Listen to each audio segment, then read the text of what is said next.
Hello students, कैसे हैं आप सब। आज हम स्टार्ट करने जा रहे हैं surface chemistry. Plus two class की 5th यूनिट है सरफेस केमिस्ट्री।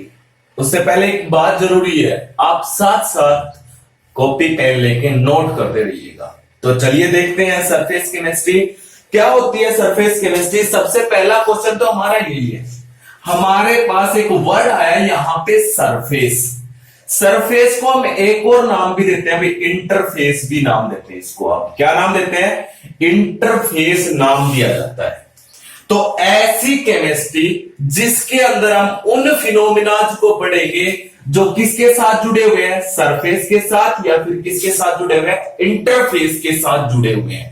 तो it is the branch of chemistry which deals with that phenomena which are attached with the surface or interface। तो वो केमिस्ट्री जिसके अंदर हम सरफेस से जुड़े हुए, जिसको हम एक और नाम देते हैं इंटरफेस से जुड़े हुए फिनोमिना को पढ़ते हैं, उन्हें हम क्या नाम देते हैं? Surface chemistry. या फिर आप सिंपल लिख सकते हो, it is the branch of chemistry that deals with the study of surface phenomena।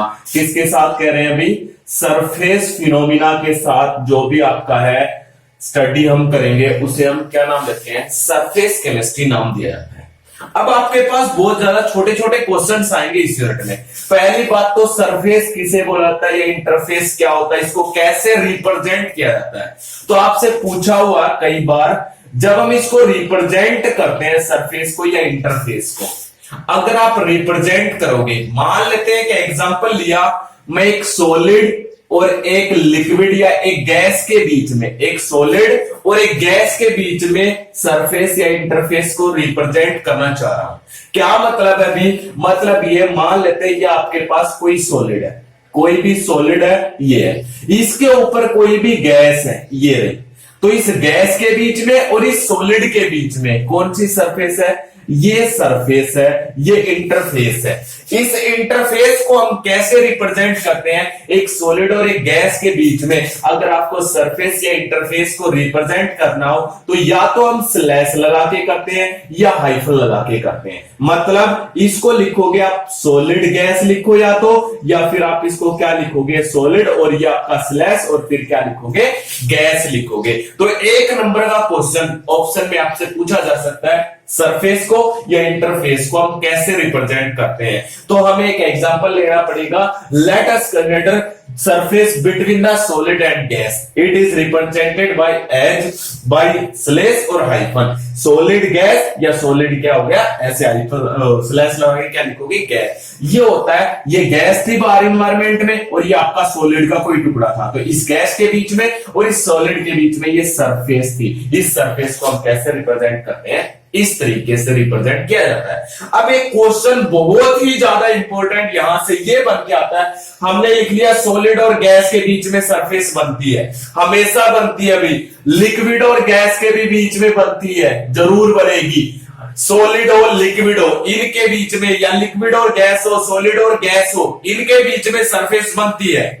लेकिन क्या कभी इसने कहा गैस के बीच में सरफेस बन सकती है? एक गैस से दूसरी गैस के बीच में कभी सरफेस बन सकती है?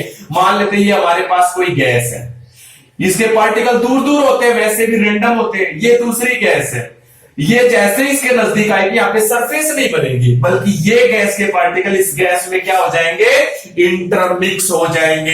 इसलिए सबसे इंपॉर्टेंट क्वेश्चन ये है, गैस और गैस के बीच में कोई भी इंटरफेस नहीं होता। तो ये आप छोटी छोटी बातें साथ साथ नोट डाउन कर लीजिएगा। Surface is representing by slash और hyphen. For example between the solid and gas surface is represented as. हो गया। दूसरा, between gas and gas there is no interface. Gas और गैस के बीच में कोई भी इंटरफेस, अरे कोई सरफेस बन ही नहीं सकती। क्यों नहीं बन सकती? गैस के पार्टिकल दूसरे गैस के पार्टिकल के साथ क्या हो जाएंगे? मिक्स हो जाएंगे। इसलिए गैस से गैस के बीच में कोई भी इंटरफेस नहीं बनता है। इसलिए हम क्या कह रहे हैं? ये थी छोटी छोटी बातें सरफेस केमिस्ट्री। अब रियल टॉपिक आपका अब स्टार्ट होता है। अब आपके कौन कौन से सरफेस फिनोमिना? बहुत सारे होते हैं भी इस यूनिट में, बहुत सारे सरफेस फिनोमिना। हम 3 सरफेस फिनोमिना को डिस्कस करेंगे। सबसे पहला जिसका नाम होगा एडजॉर्प्शन को डिस्कस करेंगे। इस यूनिट में हम 3 सरफेस फिनोमिना को डिस्कस करेंगे, जिसमें सबसे पहला कौन सा होगा, आपका एडजॉर्प्शन होगा। क्या होगा भी, एडजॉर्प्शन। तो एडजॉर्प्शन हम स्टार्ट करने जा रहे हैं। एडजॉर्प्शन को आप स्टार्ट जब करोगे तो आपको मैं बार बार कह रहा हूं, हम कौन से फिनोमिना पढ़ेंगे, सरफेस फिनोमिना। अगर आपको कोई भी सरफेस चाहिए, कोई भी आपको मान लेते ये सॉलिड ही लिया, इस सॉलिड की ये क्या सरफेस, ये भी क्या सरफेस, ये भी क्या सरफेस, ये भी क्या सरफेस, ये बोर्ड है, इस बोर्ड की जो ये आउटर है जिसपे मैं लिख रहा हूं, ये भी क्या इसकी सरफेस है। तो ये कह रहा है ये जो सरफेस है ये बिल्कुल क्लीन होनी चाहिए। कैसी होनी चाहिए, बिल्कुल साफ होनी चाहिए, तभी आपका कौन सा फिनोमिना हो सकता है, सरफेस के फिनोमिना हो सकते हैं। लेकिन अब क्वेश्चन ये, मान लेते मेरे पास ये सॉलिड है, मैं इसकी सरफेस को सॉलिड करना चाहता हूं, मुझे ये सॉलिड ये क्लीन कैसे मिलेगी।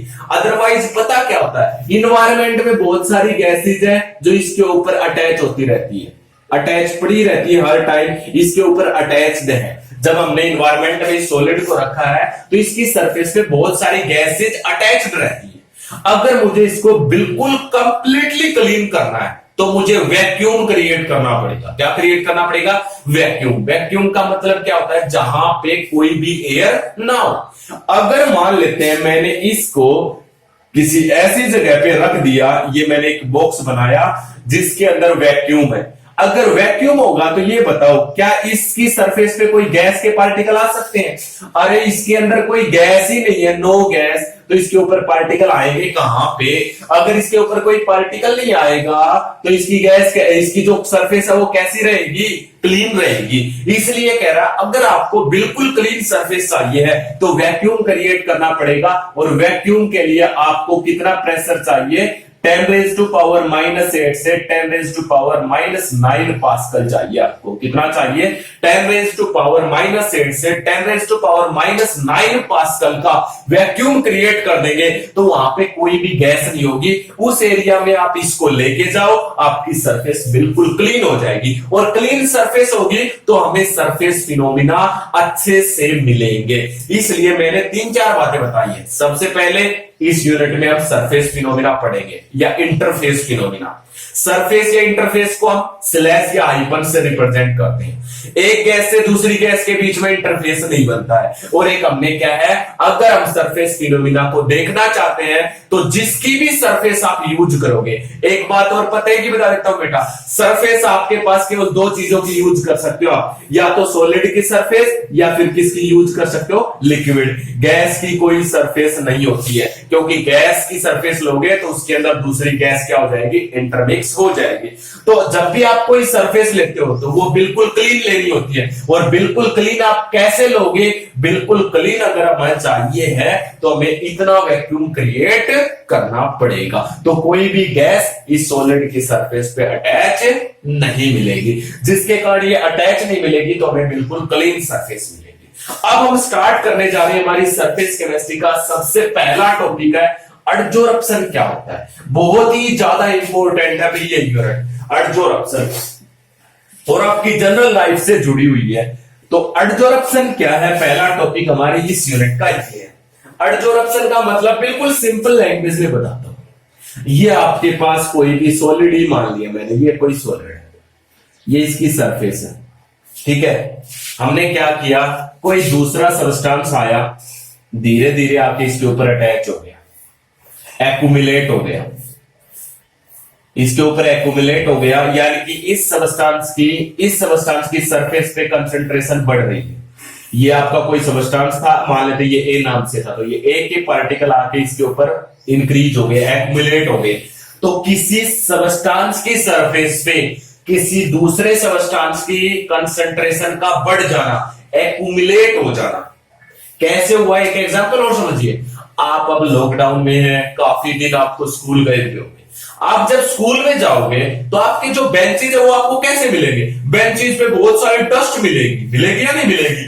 तो जो बेंच की सरफेस है आपकी, उसकी सरफेस पे जो डस्ट के पार्टिकल अटैच हो गए हैं, जो डस्ट के पार्टिकल अटैच हुए हैं, इस तरीके से डस्ट की कंसंट्रेशन बेंच की सरफेस पे इंक्रीज होगी या नहीं होगी। इस तरीके से किसी भी सब्सटेंस की कंसंट्रेशन का किसी दूसरे की सरफेस पे बढ़ जाना, इसी को हम क्या नाम देते हैं, एडजॉर्प्शन नाम दिया था। इसी को हम क्या नाम देते हैं, एडजॉर्प्शन नाम देते हैं। तो वो मैंने डस्ट वाला एग्जांपल दिया, कैसा है, अच्छा है या नहीं है। तो ये क्या आपके पास एडजॉर्प्शन होता है। तो आप क्या लिखोगे डेफिनेशन, तो लिखिए एक्यूमुलेशन या फिर increase in concentration of any substance on the surface of other substance, that is known as adsorption। इसे हम क्या नाम देते हैं, एडजॉर्प्शन नाम दिया जाता है। एक बार फिर से, accumulation of any substance या फिर क्या लिखोगे,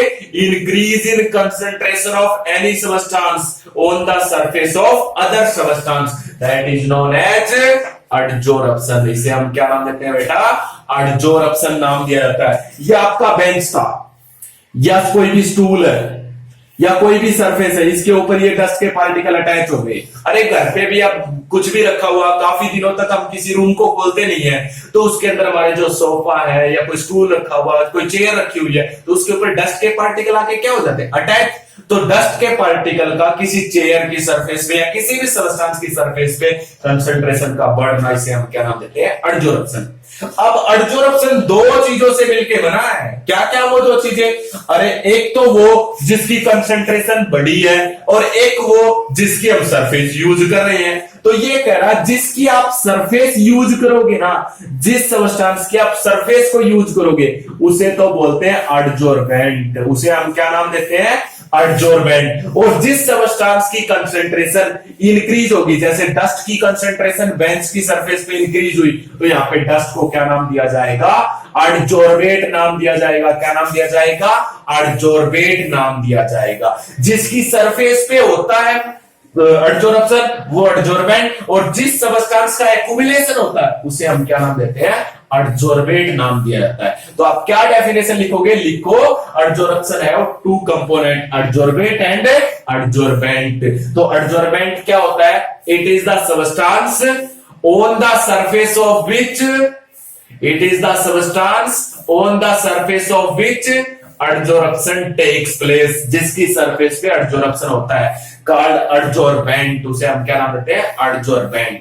सेकंड आप क्या नाम दोगे, एडजॉर्बेट किसे बोला जाता है, तो लिखो it is the substance having concentration, जिसकी खुद की concentration, having concentration increase on the surface of other substance, that is known as adsorbate. जिसकी कंसंट्रेशन बढ़ती है वो एडजॉर्बेट, जिसकी सरफेस पे बढ़ती है उसे हम क्या बोलते हैं, एडजॉर्बेट। अरे समझ आ रहा है या नहीं आ रहा है, तो अगर समझ आ रहा है तो मेरे चैनल को लाइक सब्सक्राइब सब कर दो, और आप कमेंट सेक्शन में कमेंट करके बताओ कि कैसा समझ में आया, कोई प्रॉब्लम है तो वो भी बताओ। तो एडजॉर्बेंट क्या होता है, जिसकी सरफेस यूज करेंगे, और एडजॉर्बेट जिसकी कंसंट्रेशन इंक्रीज होगी, उसे हम क्या नाम देते हैं, एडजॉर्बेट नाम देते हैं। तो एडजॉर्प्शन, एडजॉर्बेट, एडजॉर्बेंट। समझ आया या नहीं आया, छोटी छोटी बहुत सारी बातें होगी। सबसे पहले सरफेस केमिस्ट्री क्या थी, इंटरफेस क्या था, किसके बीच में इंटरफेस नहीं बनता, आप क्लीन सरफेस कैसे ऑब्टेन करते हो, एडजॉर्प्शन क्या होता है, एडजॉर्बेंट क्या होता है, एडजॉर्बेट क्या होता है। अब कुछ एग्जांपल और देंगे जो अब एडजॉर्प्शन से जुड़े हुए और आपकी डेली लाइफ से भी जुड़े हुए, तो जरा देखिएगा क्या क्या है। अब हम क्या करते हैं, हमने क्या किया, एडजॉर्प्शन को अच्छे से समझने के लिए हमने क्या किया, हमने बहुत सारी गैसेस ली, जैसे मान लेते O2 ले ली, CO2, जो आपका मन करे, मैंने एक बीकर में डाल दी। क्या डाल दी, एक बीकर में डाल दी, और यहां पे मैंने लगा दिया barometer.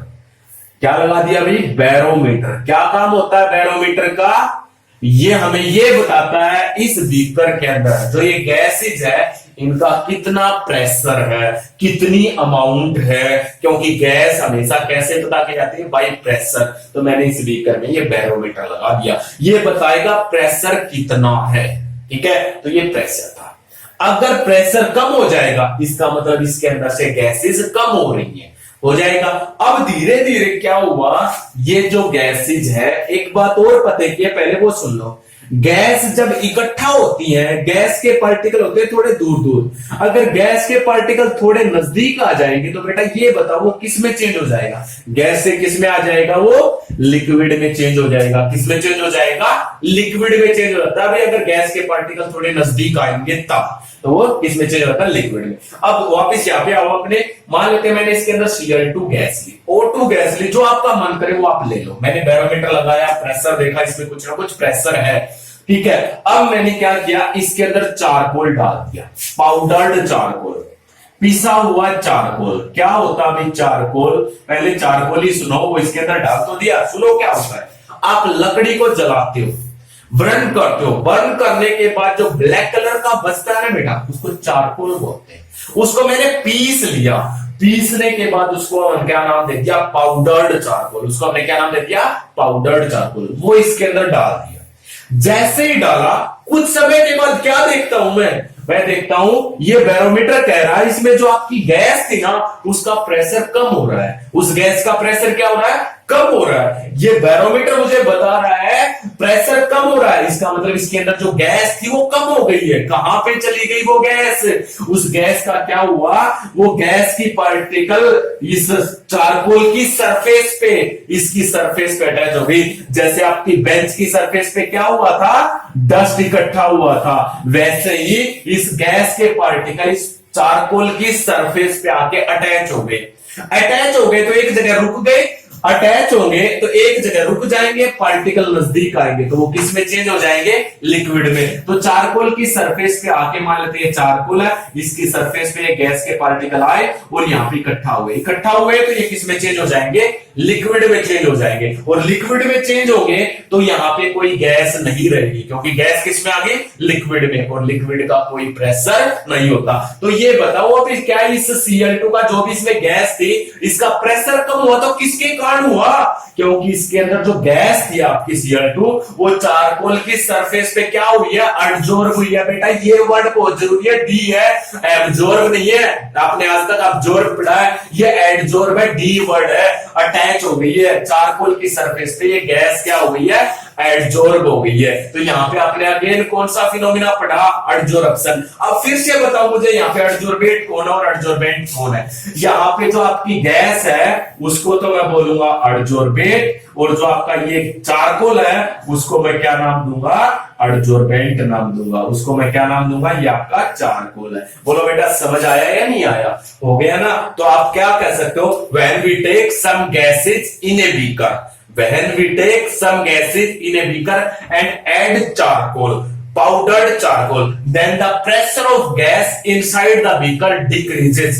It means gas adsorb on the surface of charcoal and adsorption phenomena takes place. Very important है बेटा, ये एग्जांपल एनसीईआरटी के है, हो जाएगा।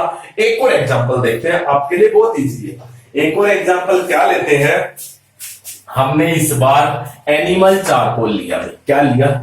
Animal charcoal. क्या होता है एनिमल चारकोल? अरे जब एनिमल्स को जला देते हैं तो हड्डियां जो बचती है जलने के बाद उसे हम एनिमल चारकोल बोलते हैं। तो हमने एनिमल चारकोल लिया, पाउडर्ड फॉर्म में ले लिया। इसके अंदर हमने क्या किया? इसको डाल दिया, एक बीकर लिया, उसके में अंदर मैंने डाई लिया। कोई डाई का मतलब जो कोई ना कोई कलर देती हो। मैंने इसके अंदर मिथाइलिन ब्लू ले लिया, मिथाइल ब्लू ले लिया, ये ले लिया मैंने, ये डाई ली मिथाइल ब्लू नाम से। इसका कैसा कलर था? ब्लू कलर था बेटा। मैंने इसके अंदर एनिमल चारकोल डाल दिया, ये डाल दिया। डालने के बाद कुछ समय के लिए छोड़ दिया। फिर मैं क्या देखता हूं, मैंने इस चारकोल को निकाल दिया। इस चारकोल को जब आप निकालोगे ना तो इस चारकोल की सरफेस पे बाहर आपको ब्लू कलर मिलेगा। क्या मिलेगा? Blue colour. और जो ये आपका सोल्यूशन रह गया ये कलरलेस हो जाता है। कैसा हो जाता है भाई? ये सॉल्यूशन आपका कलरलेस हो गया। क्या हुआ ऐसा? इसमें जो ब्लू कलर की डाई थी ना, लिक्विड तो सॉल्वेंट था, डाई तो कौन सी थी? ब्लू कलर की थी। वो ब्लू कलर की डाई इस एनिमल चारकोल की सरफेस पे आ गई, और आपका जैसे वो डाई इसकी सरफेस पे आ गई तो इस सॉल्वेंट के अंदर कोई डाई नहीं रही। सॉल्वेंट में से निकल के इस एनिमल चारकोल की सरफेस पे आ गई। अब जैसे ही आई तो इसमें इसका कलर किसके कारण था, इस डाई के कारण, डाई चारकोल के ऊपर आ गई, चारकोल हमने निकाल लिया, तो जो ये आपका सॉल्यूशन बचा ये कैसा बच गया, कलरलेस हुआ या नहीं हुआ, ये भी कैसा भी आपका एक क्या है एग्जाम्पल है एडजॉर्प्शन का। तो आपसे पूछा जाता है when in a dye we add the animal charcoal then what happen, then adsorption takes place, then color of the dye adsorb on the surface of charcoal and solution becomes colorless, और solution कैसा हो जाता है आपका colourless हो जाता है। तो ये भी कौन सा फिनोमिना था, एडजॉर्प्शन का फिनोमिना था। कौन सा फिनोमिना, ये भी एडजॉर्प्शन का फिनोमिना है। एक और देखते हैं एग्जांपल, वो भी हमारे सिलेबस का ही है, तो एक एग्जांपल और देखिएगा। एक और एग्जांपल क्या है आपके पास, हमने क्या किया, हमने किया है बेटा, आज हम लेते हैं एक एग्जांपल और। मैंने ये कोई गैस ली, कोई भी गैस ली, ये थोड़ी सी मॉइस्ट थी, इसके अंदर क्या था, मॉइस्चर था, वाटर के पार्टिकल। मैं इसको ड्राई करना चाहता हूं, सिर्फ ओनली गैस को ड्राई, तो मैंने इसके अंदर डाल दिया सिलिका जेल। क्या डाल दिया, सिलिका जेल डाल दिया। अभी एक सिलिका जेल होता है, कभी लैब में जाओ तो देखना, सिलिका जेल, इसका काम क्या होता है, ये डीह्यूमिडाइजर का काम करता है। डीह्यूमिडाइजर मतलब ये किसी में से भी वाटर को क्या करता है, एडजॉर्ब करता है। क्या करता है, एडजॉर्ब, एडजॉर्ब, डी वर्ड है भाई, बी वर्ड मत लगा देना, बी वर्ड भी बताऊंगा कहां पे लगता है, उसका भी हम एग्जांपल लेंगे। तो मैंने क्या किया, इसके अंदर सिलिका जेल डाल दिया। कुछ समय के बाद देखते हैं ये क्या है, ये गैस बिल्कुल ड्राई हो जाती है। क्या हो जाती है, ड्राई हो जाती है। ड्राई क्यों हुई, क्योंकि इसमें जो मॉइस्चर के पार्टिकल थे, वाटर के पार्टिकल थे, वे सिलिका जेल की सरफेस पे आ गए। किसकी सरफेस पे आ गए, सिलिका जेल। यानी कि यहां पे भी कौन सा फिनोमिना हुआ, एडजॉर्प्शन फिनोमिना हुआ। तो जो ये वाटर पार्टिकल है, इन्हें तो हम क्या नाम देंगे, एडजॉर्बेट, और किसकी सरफेस पे हुआ, ये सिलिका जेल की सरफेस पे हुआ, इसलिए हम इसे क्या नाम देंगे, एडजॉर्बेंट नाम देंगे। बोलो बेटा, सारे एग्जांपल आपके सिलेबस के हैं, एमसीक्यू में कई बार आए हुए हैं, एनसीईआरटी के एग्जांपल्स हैं, आपके पेपर में भी बहुत बार आए हुए हैं। इनडायरेक्ट क्वेश्चन पूछेगा, वो भी मैंने बता दिया कैसे पूछेगा। सारे एग्जांपल आप खुद लिखोगे। तो बोलो एडजॉर्प्शन समझ आया या नहीं आया, ये था भी आपका एडजॉर्प्शन फिनोमिना हो जाएगा बेटा। अब हम देखते हैं एडजॉर्प्शन के बाद क्या कह रहा है, मैकेनिज्म ऑफ एडजॉर्प्शन। क्या देखते हैं, मैकेनिज्म ऑफ एडजॉर्प्शन। कर दो बेटा इसको साफ, देखिएगा मैकेनिज्म क्या है अब एडजॉर्प्शन का। अगर हम मैकेनिज्म की बात करते हैं, मैकेनिज्म ऑफ एडजॉर्प्शन कैसे होगा, मैकेनिज्म यही कह रहा है। मैकेनिज्म में क्या होता है, मैं बार बार कह रहा हूं, एडजॉर्प्शन किसी की सरफेस पे होता है। एडजॉर्प्शन कहां पे होता है, किसी सबस्टेंस की सरफेस पे होता है। तो अब सरफेस पे होता है, तो देखिए मैकेनिज्म कैसे है। मैंने ये सबस्टेंस लिया कोई, जिसकी सरफेस पे मुझे एडजॉर्प्शन करवाना है, और कोई भी सबस्टेंस हो, कोई भी सॉलिड हो, लिक्विड हो या गैस हो, इस अर्थ के ऊपर आपको पता किससे मिलके बने हुए हैं, पार्टिकल से। किससे मिलके बने हुए हैं, पार्टिकल। ये मैंने कोई सॉलिड लिया, इसकी सरफेस मुझे यूज करनी है एडजॉर्प्शन के लिए, तो ये इस तरीके से छोटे छोटे पार्टिकल से मिलके बना हुआ है। छोटे छोटे पार्टिकल से मिलके ये सॉलिड आपका बना हुआ। इस अर्थ पे मैं बार बार कह रहा हूं, आपके पास चाहे सॉलिड हो, लिक्विड हो या गैसीज हो, वो सारे पार्टिकल से मिलके बने हुए हैं। बस डिफरेंस है तो क्या है, सॉलिड के पार्टिकल नजदीक नजदीक अटैच होते हैं, लिक्विड के पार्टिकल थोड़े दूर दूर, गैस के पार्टिकल और भी दूर दूर। ये मैंने सॉलिड लिया, जिसके सरफेस पे मुझे एडजॉर्प्शन कराना है। ये जो पार्टिकल है इन सॉलिड के, जिन पे मैं निशान लगा रहा हूं, ये पार्टिकल इंटीरियर पार्टिकल है, जिनको हम बोलते हैं बल्क पार्टिकल। कौन से है भैया, बल्क के पार्टिकल्स। अब ये बताओ, जो ये बल्क के पार्टिकल है ना इनके, इस सॉलिड के, ये बल्क का पार्टिकल है, ये है, ये है, ये है, यहां पे ये जो बल्क के पार्टिकल मैं दिखा रहा हूं, ये बल्क का पार्टिकल उठा लो, कोई भी उठा लो एक, उसी से समझ जाओगे। इस बल्क पार्टिकल को ये बताओ चारों तरफ से अपने ही जैसे पार्टिकल से सराउंडेड है। इधर देखो इसी के जैसा पार्टिकल है, इधर देखो इसी के जैसा पार्टिकल है, ऊपर देखो इसी के जैसा पार्टिकल है, नीचे देखो। तो ये जो बल्क वाले पार्टिकल है ना, ये अपने चारों तरफ एक जैसे पार्टिकल से सराउंडेड है। इसलिए इनके पास जो बल्क में है केवल उनके पास जो फोर्स होता है उस फोर्स को हम नाम देते हैं बैलेंस्ड फोर्स। उसे हम क्या नाम देते हैं? Balanced force. क्योंकि ये पार्टिकल जो बल्क में है अपने जैसे पार्टिकल से चारों तरफ से सराउंडेड है। मान लेते हैं ये पार्टिकल लिया, जितने फोर्स है इसको ऊपर वाला अपनी तरफ खींच रहा है उतने फोर्स है नीचे वाला अपनी तरफ, इसलिए ना ही ऊपर जाएगा ना ही नीचे। जितने फोर्स ये साइड में खींच रहा है उतने ही फोर्स इधर। तो ये पार्टिकल कैसे है? जो बल्क वाले पार्टिकल है उनके पास बैलेंस्ड फोर्स है। लेकिन अब आओ सरफेस पे, ये आपका सरफेस पार्टिकल है, ये रही है सरफेस के पार्टिकल जिन पे मैंने ये लाइन लगा दी। अब कोई भी पार्टिकल उठाया, मान लेते मैंने ये उठा लिया सरफेस का पार्टिकल। अब मैंने जैसे ही उठाया ये सरफेस का पार्टिकल क्या इधर से, ठीक है, इधर से भी सराउंडेड है, दो तरफ से हो गया, नीचे से भी सराउंडेड है। लेकिन क्या ऊपर से इसको कोई फोर्स मिल रहा है? ऊपर इसके जैसा ही पार्टिकल अगर होता, यहां पे जैसे पार्टिकल होता तो ये इसी के जैसे पार्टिकल से क्या होता? अटैच्ड होता। लेकिन यहां पे कोई भी पार्टिकल नहीं है, इसलिए जो सरफेस के पार्टिकल है ना वो तीन तरफ से जो सराउंडेड है, फोर्थ साइड से नहीं है। इसलिए इन सरफेस पार्टिकल के पास कैसा फोर्स होता है? Unbalanced force. कैसा फोर्स होता है बेटा? Unbalanced force. जो पार्टिकल सरफेस पे होते हैं वो तीन तरफ से जो सराउंडेड है, चार तरफ से सराउंडेड नहीं है। और कुछ पार्टिकल तो ऐसे हैं जो केवल दो तरफ से सराउंडेड है। इसलिए जो पार्टिकल सरफेस पे है उनके पास कैसा है? अनबैलेंस्ड। वो चारों तरफ से सराउंडेड होने चाहिए थे, अनबैलेंस्ड फोर्स है। तो ये सॉलिड है, इसकी जो ये सरफेस के पार्टिकल्स हैं इनके पास अनबैलेंस्ड है। अपने इस अनबैलेंस्ड को ये भी चाहते थे अभी बैलेंस बनाए। जैसे ही इन सरफेस के पार्टिकल को ये बल्क वाले पार्टिकल अपनी तरफ खींचते हैं तो इनके ऊपर एक ऊपर से फोर्स काम करता है। उस फोर्स के कारण ये बाहर से इनको कोई भी मिलता है, जैसे इस सरफेस को डस्ट के पार्टिकल मिलते हैं तो ये अपने ऊपर किसको अटैच कर लेते हैं? डस्ट के पार्टिकल को अटैच कर लेते हैं। ये डस्ट के पार्टिकल अटैच हो गए। जैसे ही ये डस्ट के पार्टिकल अटैच हो जाएंगे तो देखो अब इनको भी थोड़ा ऊपर से सहारा मिल जाता है, इनका थोड़ा बहुत जो है ये भी ऊपर से सराउंडेड हो जाते हैं। इसलिए इनका अनबैलेंस्ड फोर्स थोड़ा सा कैसा हो जाता है? बैलेंस्ड हो जाता है। तो बैलेंस्ड फोर्स बनाने के लिए इन्होंने दूसरे सब्सटेंस के पार्टिकल को अपनी सरफेस पे अटैच कर लिया। जैसे ही अटैच किया हमारा कौन सा फिनोमिना हो गया? अडजोरप्शन फिनोमिना हो गया। कौन सा फिनोमिना हो गया बेटा? अडजोरप्शन फिनोमिना। ये था भाई मैकेनिज्म ऑफ अडजोरप्शन। समझ आया या नहीं आया? तो इसलिए आप क्या लिखोगे? When we take the surface of any substances we know every substance is made up of the small particle, so the particle which are present in bulk of any substance they have balanced force because they are surrounded by from all four sides by the equal particles.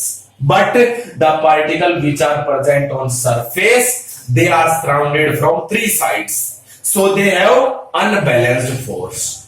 So they attract some other particles from the outside on their surface and adsorption phenomena takes place. और कौन सा phenomena हो जाता है? एडजोरप्शन का phenomena हो जाता है। ये था भाई मैकेनिज्म ऑफ एडजोरप्शन। बोलो बेटा इसमें कोई क्वेश्चन हो तो? मैकेनिज्म बहुत इजी है, मैंने क्या बताया है सिर्फ आप अपने माइंड में ये डाल लो और लिख दो सिर्फ 4 लाइन। आपको कोई जरूरत नहीं है ग्रामर बनाना या और कुछ करना। अरे बता दो the particle which are present in the bulk of any substance they contain balance force because they are surrounded from four sides by equal particle, but the particle which are present on surface they have unbalanced force because they are surrounded from three sides, not from four sides. So from the fourth side they adsorb or attract some other substances particle on their surface and adsorption phenomena takes place. ये था भैया आपका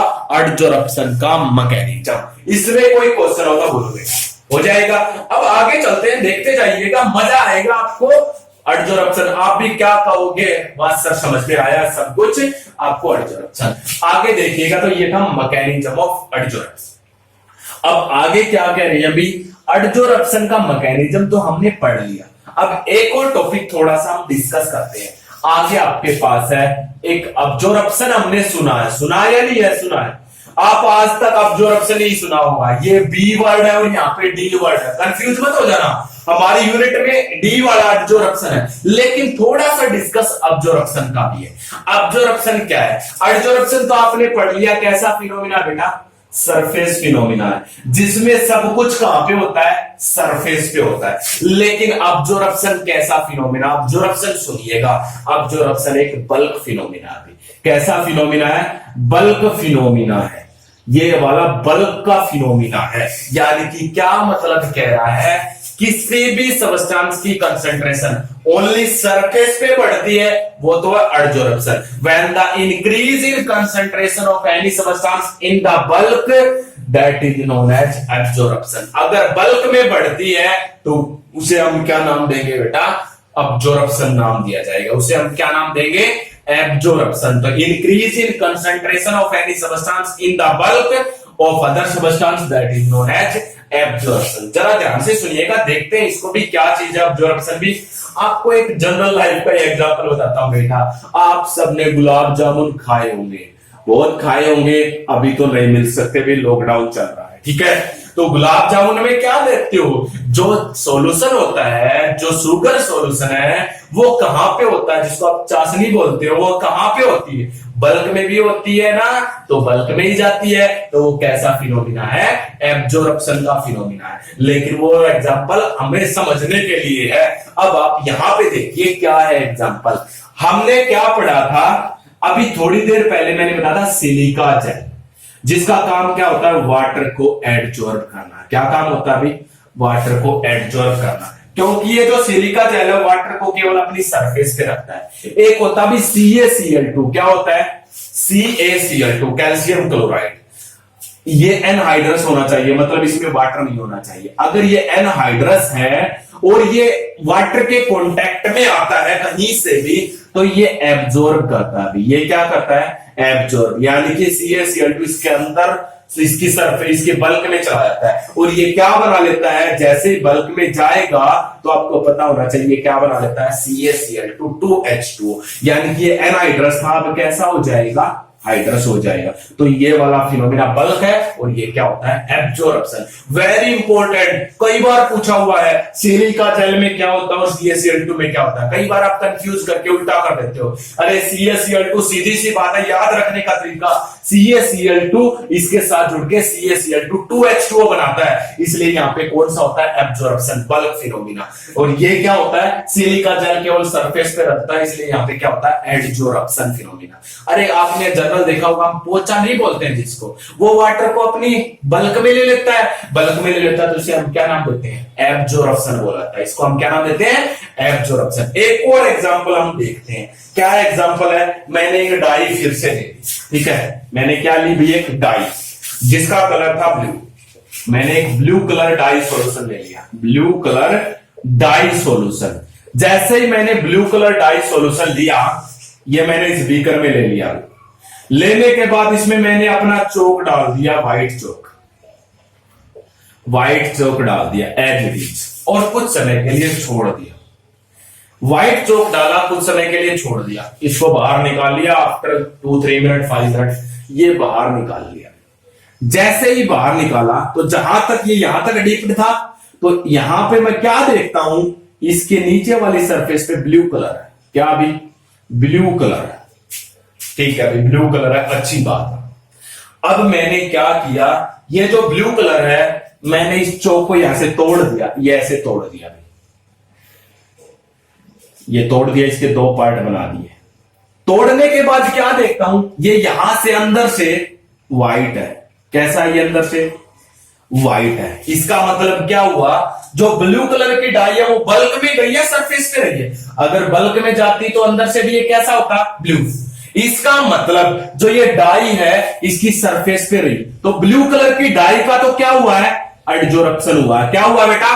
adsorption. लेकिन when the chalk is break, then it is white inside the side, inside it means blue colour dye only adsorb on the surface. But इसके अंदर जो solution था, जो लिक्विड था, उसके कारण ये अंदर से जो आपका चौक है ये वेट हो चुका था, गीला हो चुका था। इसका मतलब ये बताओ, जो इसके अंदर लिक्विड था वो क्या हुआ है, उसका तो क्या हुआ है, उसका तो क्या हुआ है, एब्जॉर्प्शन हुआ है, क्योंकि वो अंदर बल्क में चला गया, तभी तो ये आपका चोक कैसा हो गया, गीला हो गया, वेट हो गया।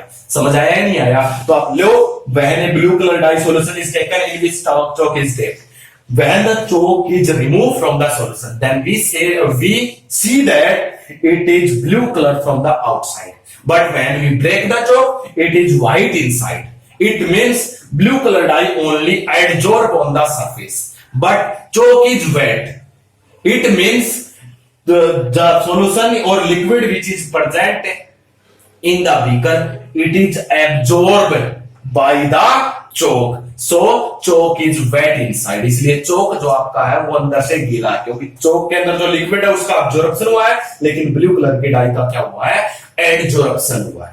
ये आपके पास था भी एब्जॉर्प्शन और एडजॉर्प्शन में डिफरेंस। तो ये बल्क फिनोमिना है, ये कैसा भी सरफेस फिनोमिना है। दोनों की डेफिनेशन आपको समझ में आ गई। दो डिफरेंस तो हो गए, पहला क्या लिखोगे, बल्क फिनोमिना, ये सरफेस फिनोमिना। फिर इसकी definition, increase in concentration of any substance in the bulk, और ये increase in concentration of any substance on the surface. एक और आप क्या देखोगे इनके अंदर, ये यूनिफॉर्म रेट से चलता है। यूनिफॉर्म रेट मतलब ये हमेशा स्टार्टिंग से लेके एंडिंग तक सेम रेट से चलता है। जितनी स्पीड से ये स्टार्टिंग में होगा उतना एंडिंग तक चलेगा। It's move with the uniform rate, इसकी स्पीड में कोई चेंज नहीं होता। लेकिन एडजॉर्प्शन आगे बताऊंगा मैं, आगे जस्ट हम पढ़ेंगे। एडजॉर्प्शन जो है फास्ट इन स्टार्टिंग, ये स्टार्टिंग में फास्ट होता है, देन बिकम स्लो। ऐसा क्यों होता है ये मैं आपको आगे बताऊंगा, ठीक है? तो इसका रीजन मैं बताऊंगा, लेकिन याद रखना ये स्टार्टिंग में फास्ट होता है, बाद में कैसे हो जाता है, स्लो। लेकिन ये एक स्पीड से चलता है। ये था एडजॉर्प्शन और एब्जॉर्प्शन में डिफरेंस भी हो गया आपका। तो आप डिफरेंस भी लिख लेना, एग्जांपल भी लिख लेना और इनकी डेफिनेशन भी लिख लेना। अब एक और है, छोटी सी बात है, ज्यादा कुछ नहीं है। कभी कभी क्या होता है, एडजॉर्प्शन और एब्जॉर्प्शन दोनों हो जाते हैं एक साथ।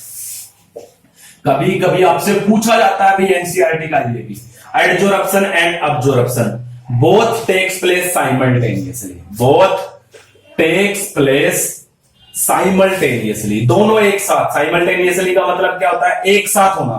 जब एडजॉर्प्शन और अब्जॉर्प्शन दोनों एक साथ होते हैं, एक ही जगह पे होते हैं, तब इनको अलग अलग नाम नहीं देते, तब इनका एक नया नाम पड़ जाता है सोरप्शन। तब अब इनको क्या नाम देते हैं, सोरप्शन। तो सोरप्शन की डेफिनेशन क्या होगी, when adsorption and absorption both takes place simultaneously, that is known as sorption. उसको हम क्या नाम देते हैं, सोरप्शन नाम दिया जाता है बेटा। इसका एडी वर्ड हटा दिया, इसका एडी वर्ड हटा दिया, तो दोनों को हटा दिया, क्या बन गया, सोरप्शन। उसको हम क्या नाम देते हैं, सोरप्शन नाम दिया जाता है। फिर हमारे पास एक छोटी सी डेफिनेशन और है, ओक्लूजन, OCCLUSION, ओक्लूजन। ये क्या होता है अभी मैं थोड़ी देर पहले बताया था। मान लेते मैंने ये कोई सॉलिड लिया, सॉलिड क्या, कोई मैंने मेटल ले ली, मेटल हमेशा सॉलिड होते हैं, इसकी सरफेस पे आके कोई गैस अटैच होगी, तो ये क्या हो गया, अभी एडजॉर्प्शन हो गया या नहीं हो गया, इसे ओक्लूजन बोला जाता है। इसे हम क्या नाम देते हैं, ओक्लूजन। तो क्या लिखोगे, adsorption of gas on the surface of metal, that is known as occlusion. हो जाएगा बेटा। तो इसी के साथ हमारा फर्स्ट पार्ट यानी कि इस सरफेस केमिस्ट्री का कंप्लीट होता है। तो आप देखिएगा, और अगर पसंद आती तो लाइक, सब्सक्राइब, शेयर सब कुछ कीजिएगा। ओके।